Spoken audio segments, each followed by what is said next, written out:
your story. Show the world you're the best. Bring light instead of darkness. Give to the world and nothing less. This is Eric McCoy. Thank you for tuning in to Recovering Through Highness. You know, as many know my history with legal trouble and my battle as I work to move forward as a 6-time convicted felon, it became very important to me to fight the stigma and misinformation, such as, you're a horrible person, someone to be feared, never to be trusted, and you should never hire this person because of their record.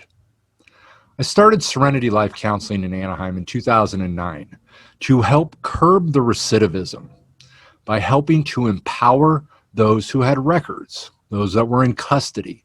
And I stood by them in court as I proposed an alternative sentence rather than them returning back to prison. Now, I'm very excited today to introduce my guest because I consider him a brother in arms, as our stories may be different, but the same. Ronnie recently was released from a California state prison, and I want to thank you, Ronnie, for taking the time this afternoon to come and to meet with us.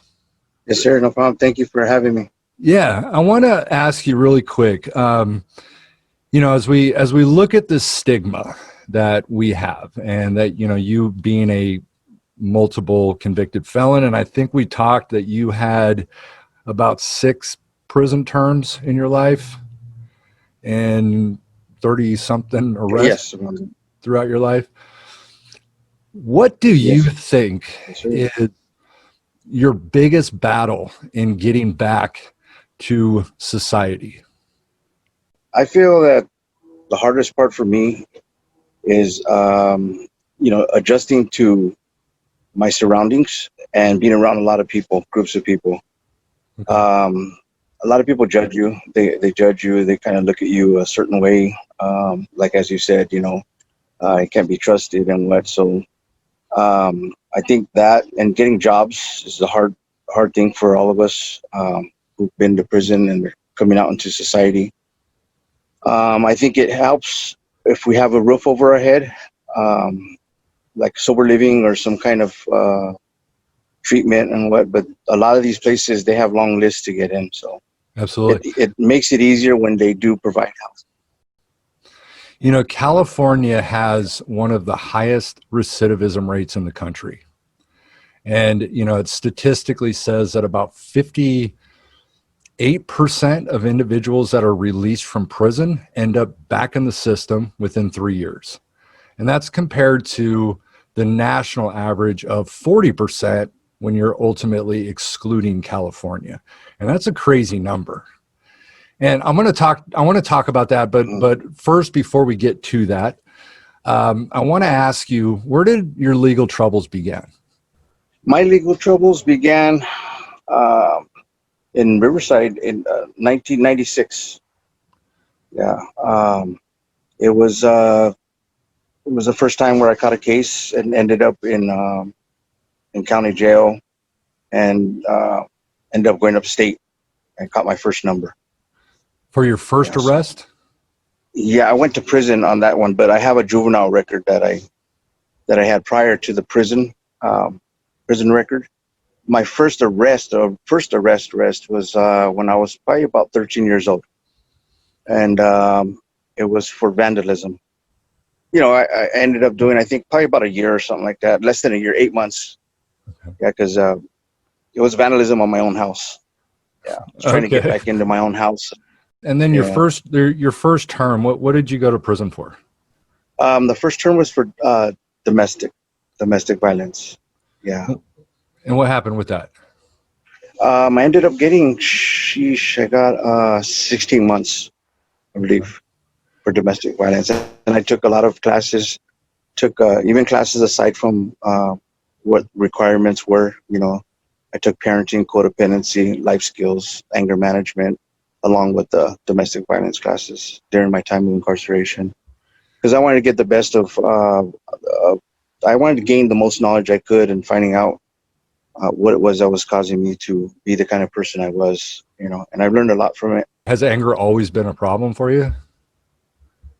Anger has been a problem for me in my past. I grew up in a really dysfunctional family with an abusive household, stepfather and upbringing, and it was pretty bad. I made a decision at a young age to run away, and that was when I ran away at 13 and decided to come back home and got in trouble for vandalism. But yeah, I ran the streets at 13, and I raised myself, survived, became a tattoo artist, and that was my income. I want to mention real quick on my screen, for anybody who just looks at my screen, this is the artwork of Ronnie, and he is an artist. And I actually just learned that you are also doing artwork for the sheriff's department. Yeah, I've done several logo designs in the Hall of Justice. It's a tunnel that every single person that gets incarcerated in the downtown area, they see those historic badges on the wall, and the portrait of the first sheriff in Riverside County. And it was a pretty rare, I guess you could say, privilege to be able to even put your hand on the walls, period, and to actually utilize the talent that I have in creating something that is appreciated. It shows that I have what it takes to do art in other places, which it did lead to, Now, going back to your childhood for a second, how much of your abuse and things that you dealt with do you believe had to do with the decisions that you made later in life? I'd say it had to do a lot with it. And the reason why I say that is because I didn't know how to be a dad. I didn't know how to be a role model. I didn't know how to be a positive example. I didn't know how to be a person, just a regular person, that's didn't display or show anger, and project it, and it was hard. And then leaving at a young age to the streets, even that made it harder because of the fact that I had to be a tough guy on the streets. And I was real healthy at a young age. I worked out a lot and I was in shape. A lot of people tested me and, became a fighter. That's what I did. I fought. I had another individual that I had done a podcast with, this guy, Joe Potosi, and he had dealt with an enormous amount of abuse as a child. He didn't actually necessarily go the drug and alcohol route in his life, but it definitely really negatively impacted him. And I always think about this with like your parents, I guess your stepfather and your mother. What was their upbringing like? Did they have similar? I would have to say that my mom, she didn't really have that, but my stepdad may have had that. Okay. I don't know a lot of his history. I don't know a lot of his struggles.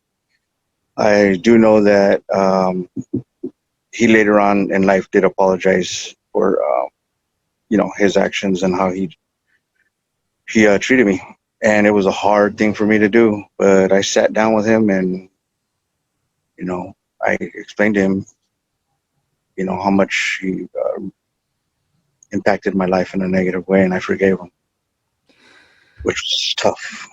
Yeah. And we had spoken, and we've only really spoken once before, primarily about anything about your history. And another thing that really interested me when we were talking was, and especially with what's going on now with this racial issues that we're seeing out here in society, in terms of the racial profiling on you. So, you dealt with, an abusive upbringing, an abusive beat a lot probably, and had to deal with that growing up. And then you compound that with the potential racial profiling that you had basically discussed. Would you kind of talk about that a little briefly? I have the look of somebody who's probably, a convict, or somebody who's been around or done time or what, and automatically I get it. They're either pulling me over, approaching me, or asking me questions, wanting to search, or and I wouldn't pull over for them before. I would never even come in contact with them. I would go on a chase, and that's what I did. I was a runner. I'd run from them, and I'm barely coming to terms of knowing that there has to come a point in time where you bridge the gap, and I did that with my art, and that's what I think has opened a communication line for me to kind of take that bad taste in my mouth towards them, and kind of seeing them for who they are and what. But a lot of people still do get that. They get that race. They feel like they're being racially profiled.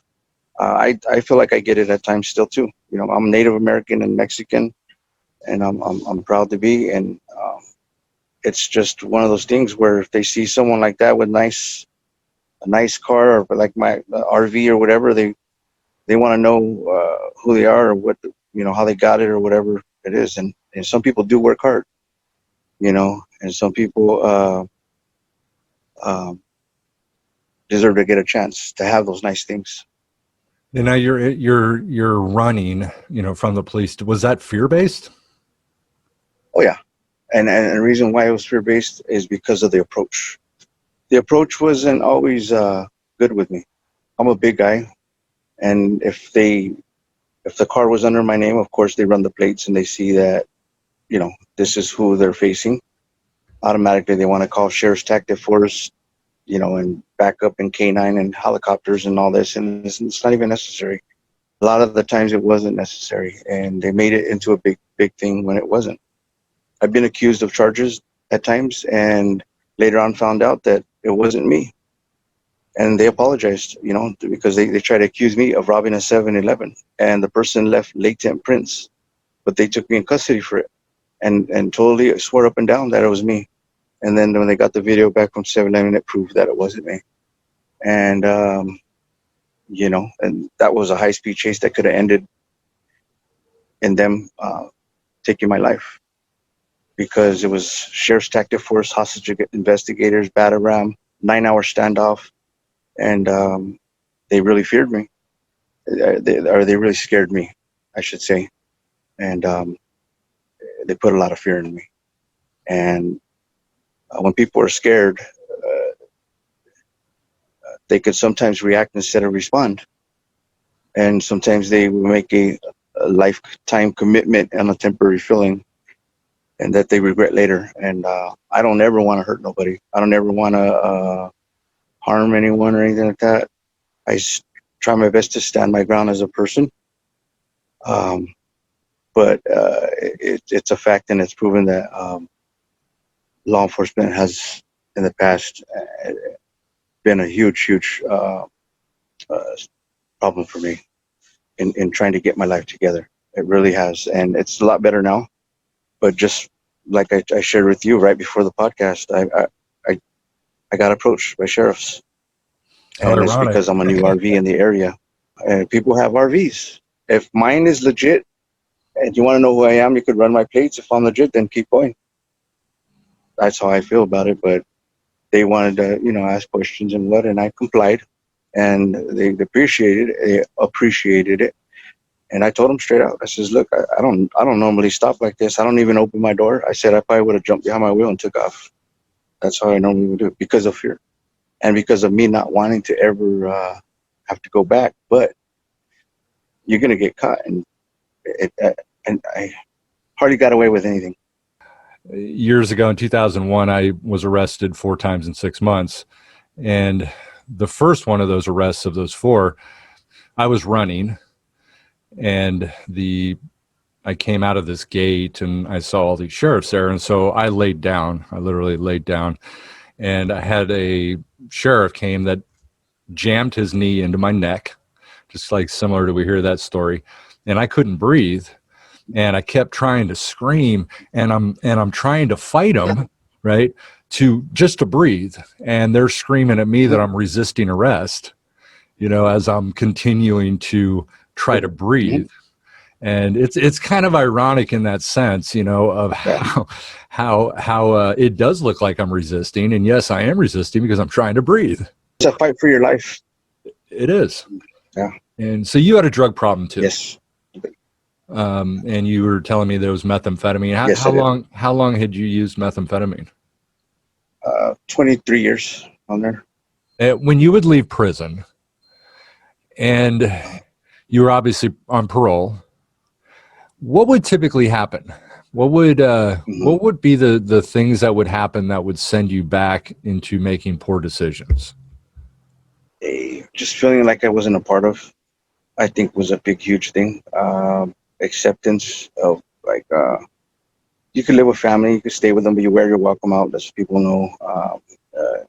And usually you run the family because you can't do it on your own, or supervising, staffing, providing the resources for you to get employment, or you're just not getting hired when you do look for work. And so you feel like a failure. You feel like you can't make it in society. Then when you get to markets, you get the community. There's community, and the communities, there's certain groups in the communities, such as Neighborhood Watch, or, different groups that are in areas that fight crime. And they watch people that are in their area that are new, that come out and sometimes even provoke. They look at us as lesser. They treat you like crap. They try to trigger you. They try to make you want to react. Yeah. So with all those things together, you say to yourself, man, I can't handle it out here. It's too overwhelming, and you just want to go back. I used to tell myself, like, I've made good money in the past. I have these talents to make money. And I was saying to myself, I'm not going to buy another nice car. I'm not going to buy a boat or all these other things. Why should I? I'm going back in about 36 days. That's how I thought all the time. And it's a 27-year career that a revolving door that I just had in my head. It's almost a relief to go back to prison then. It was. And the reason why is because that's why I say it's important to have a place to lay your head. It really is. Having a place to lay your head where you're comfortable. Like, I have this motorhome that I bought, and I lay my head. I could sleep every night and know that I'm okay. I do a lot of brainstorming. I think, I study, I do all these different things. But the point that I'm making with it is a lot of people don't have that. They don't have it. And so they feel like they're in the open in society, and that they're just everyone's against them, and they're not gonna make it. They're gonna be a failure, and they're gonna keep continuing going back. And some of the people in society would rather see people go back for life. They would rather see it. And if they know that you have 2 strikes, yeah, trust to believe they will try to provoke. Some people will.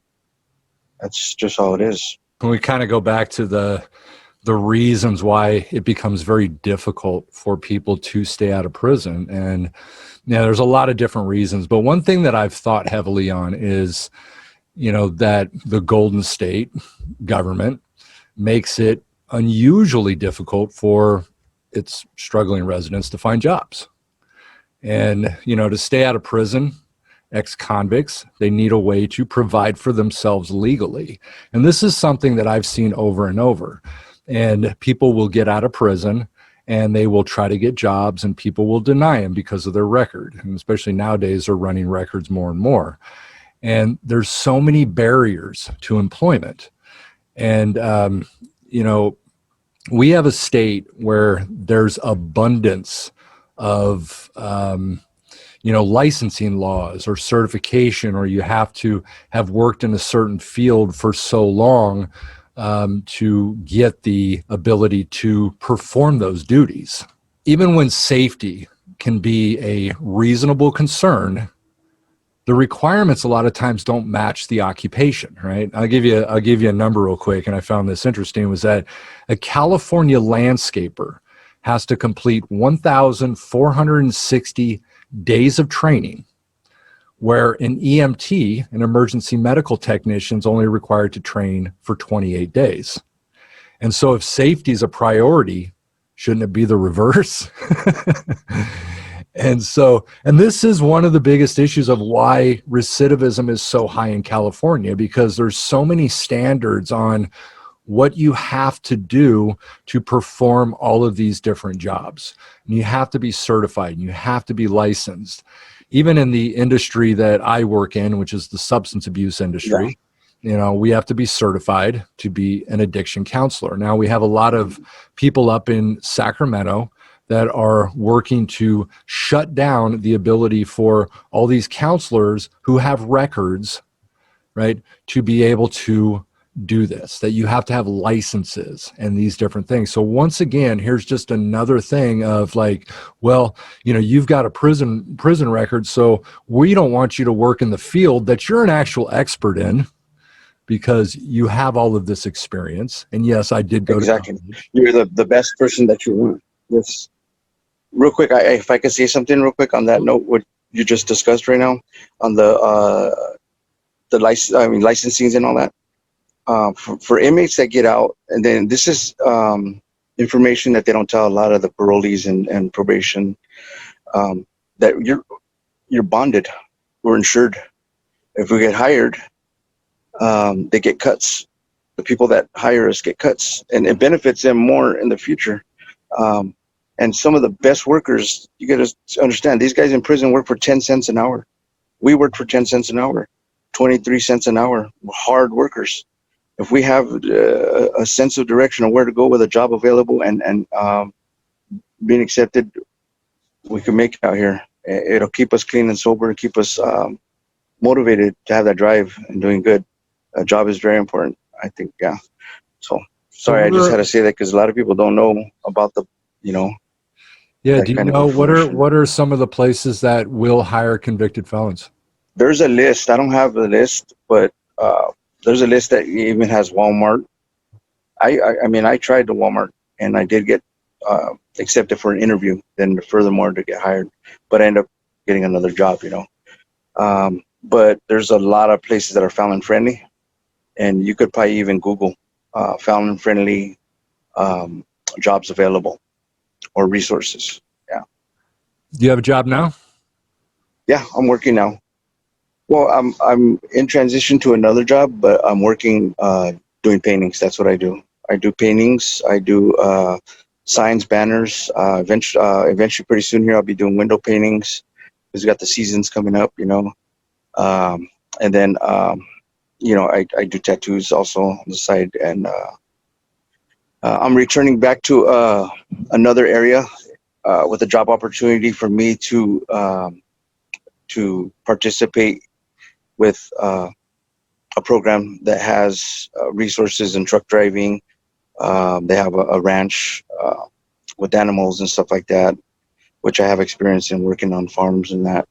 So he wants me to get there with him and just assist him with the knowledge that I have and helping him to help the guys and keep them motivated to stay out and stay on track, you know. So when I had my program in Anaheim and I worked with the alternative sentencing, one of the things that I really tried to impress upon people was that no matter where you've been or what you've done, you can do anything you want if you're willing to fight for it. And that, I think, is so important, you know, because if we can truly believe that we can do anything we want within reason, and that we, you know, kind of get locked into this, these are my goals, these are my dreams, you know, with people in recovery, the people that succeed are the ones that have a direction. They know where they're going, what they're doing, how they're going to do it. And even though we don't always have all the answers, but we are the ones that when we hit a brick wall, we change direction, or we go around the wall instead of trying to slam through it. Yeah. Give up. Yep. Yeah, I mean, I ran across, you know, because when you have an RV, you meet a lot of homeless and that. And I've been homeless in the past.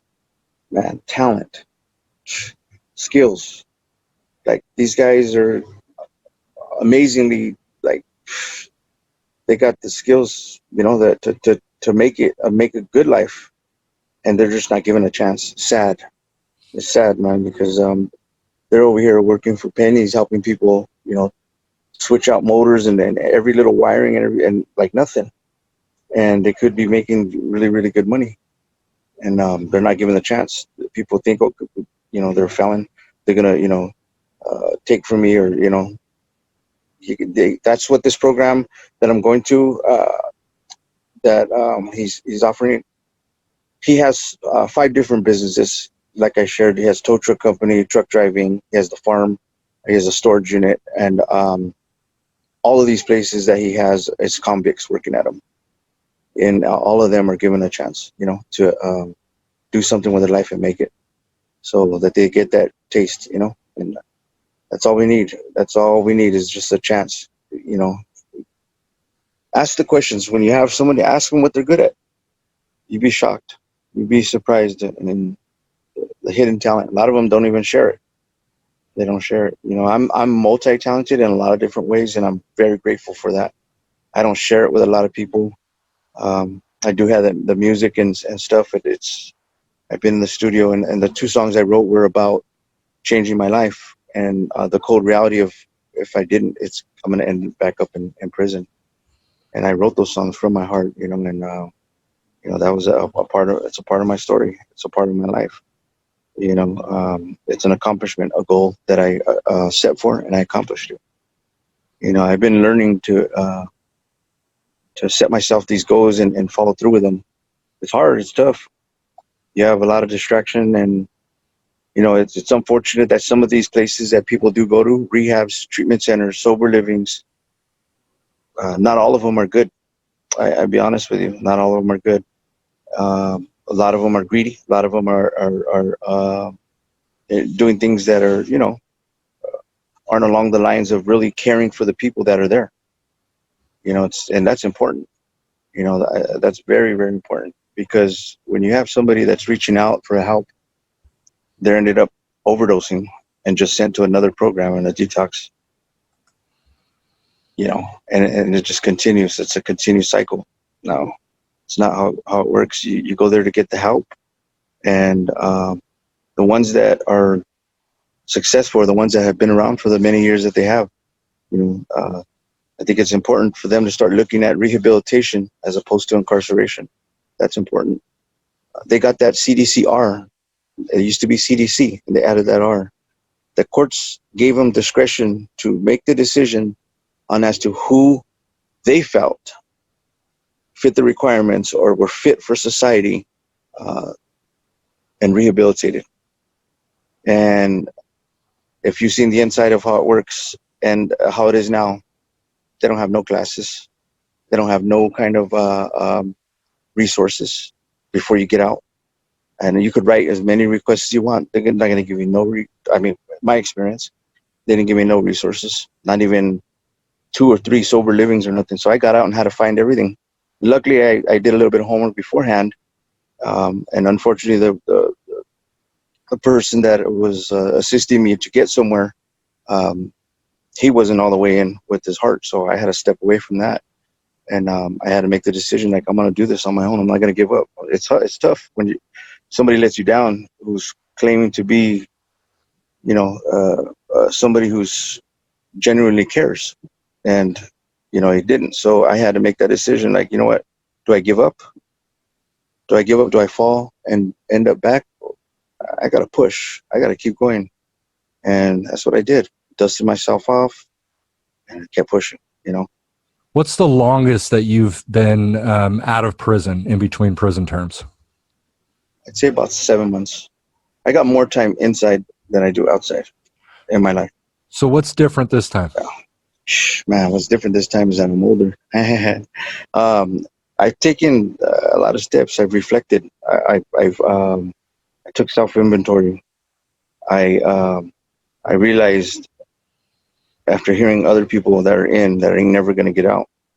I'll give you an example. In federal, and you would have thought I would have learned, but I ended up going on one more, catch another case after. There was a guy who's been down 27 years, and this guy was a hitman for, you know, the mob or whatever. He comes up to me, says, "Hey, look, son, you got talent. You need to do something with that talent. I ain't never getting him out. I ain't never petting a dog. I ain't never driving a car. I ain't never riding a bike. I ain't done none of that. It's just you got what it takes. Get out there and do something. You got it. You made me laugh, son. I ain't laughed in 10 years." And I says, "Man, I appreciate that." That carried a little bit of weight because, you know, this is a hard person, 80 something years old, been down 27, ain't never getting out.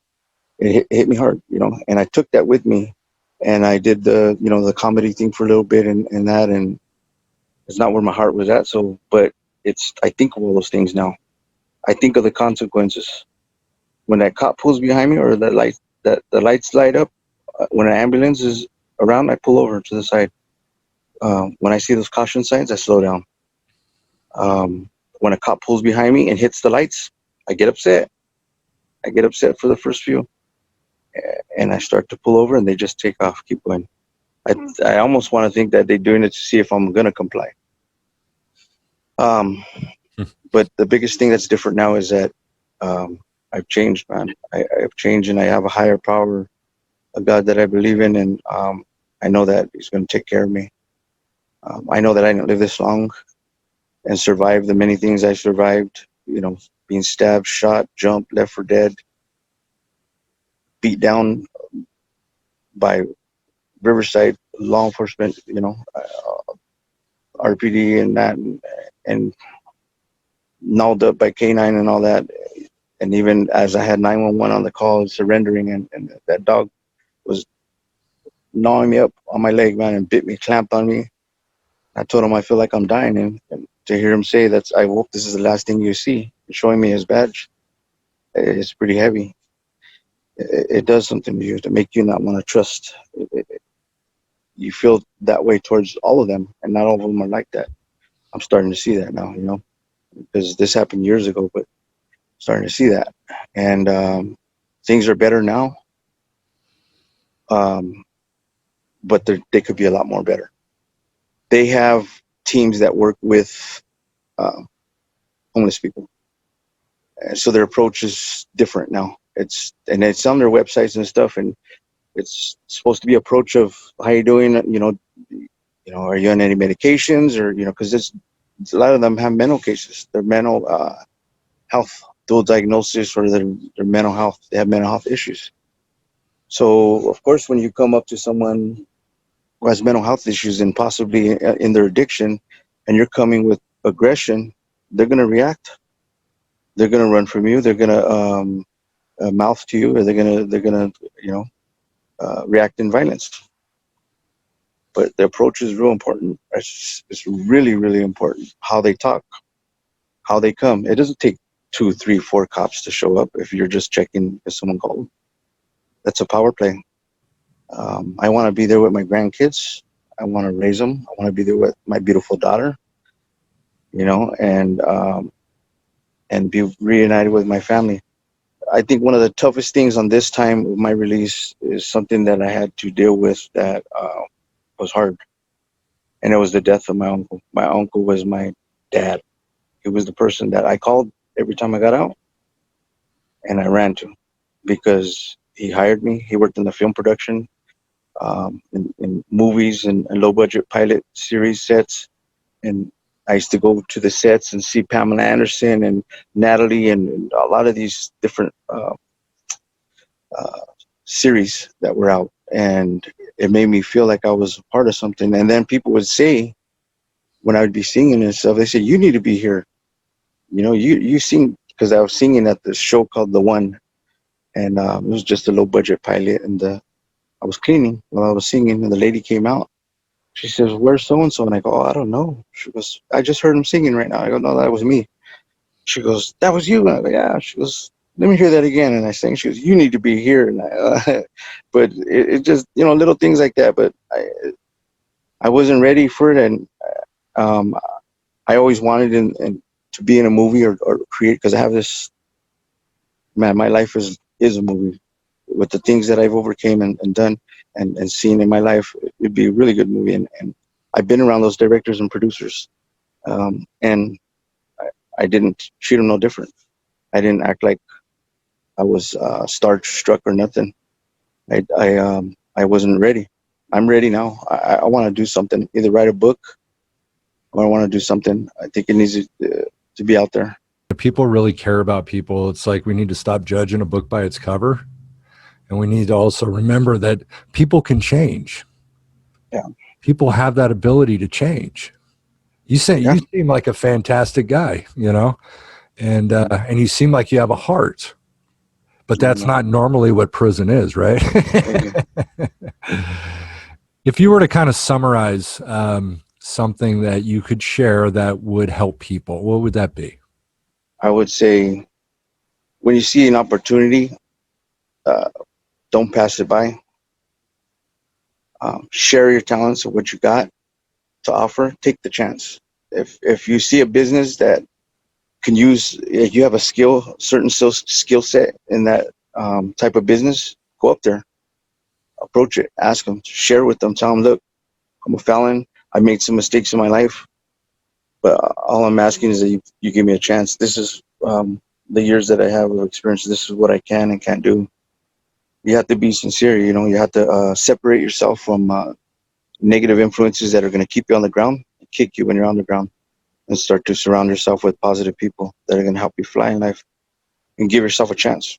You gotta reach out. That's what I did. I reached out, and as I reached out, other people seeing that I had the talent, that I had what it takes. So then now they're pulling me in their direction. So my mission is accomplished, you know, soon here with the rehab I was working at, and then now I'm going to another place that is even bigger, and it's gonna probably be a lot better, you know. So it's don't give up, never give up, man. There's a lot of people like you that are going through the same thing. You're not alone, and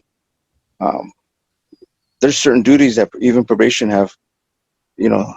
Before they just want to lock people up. You know what? I'm locking them up. That's it. That's going to solve the problem. That doesn't solve nothing. It doesn't help nothing.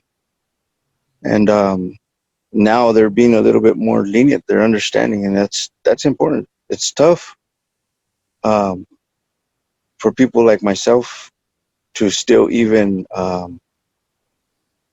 talk to a probation officer when he shows up at the house with all his gear and all that. He showed up at the house, and I'm like, man, why is it? You know, you just came to do a house check. Like, all this is like unnecessary. The truth of it is, because of my history and my past, it may be necessary in his eyes or what, you know. But I'm changed. I'm a changed man. You know. I think what helped me the most is that I believe, you know, God's been taking care of me and has had his hands around me, protecting me. That's important. And my mom's prayers. Absolutely. Yeah. Anything else you want to share? I know there's a lot of artists out there that are good. You know, I created a lot of different ones that, you know, are even on back of you right there, the COVID-19 one and all. That was for state. San Bernardino, I did some for. Create some stuff, man. And like, I've helped a few people. They got their own clothing line going on and stuff like that. But use art as a therapy to help you go through some things. If you're struggling, either write or draw, paint. It helps you. Help you overcome it, man. Express yourself on it. Where are you at in that picture? I don't see myself. I think I'm right here. See? Yeah, you're on the. Oh, that's at a prison. Okay. That's at a visiting room. It's inside of a visiting room. The visiting room was real bland and had nothing on the wall. I've created murals in there. So I submitted some art. They sent it to the chain of command. They immediately approved it and got the materials, and I went to town and I created all those other pictures. They're not, I don't see them up there or not, but yeah, I did them all, and the warden signed all of them. He said thank you on all of them. They were amazed on how fast I got it done. I got that done in a week and a half, and I filled up, I think it was like, about 12 characters. Yeah. And 12-hour days. But yeah, I got it done. I set that goal and I finished it. Yeah. Amazing. Well, hey, I want to thank you for coming on here. I really appreciate it. Yeah. And, you know, definitely stay strong. You know, you got, you know, you definitely have a lot of talent. And I like the fact that you're using it. I tell people all the time, don't worry about overcoming your weaknesses. Let's focus on your strengths. And you definitely got those. So again, I want to thank everybody for tuning in to Recovering Through Highness. I look forward to the next episode. I want to give you a heads up. Monday, I'm actually going to be having Jody Barber, who you know, on here. And again, thanks for tuning in, and we'll talk to you soon.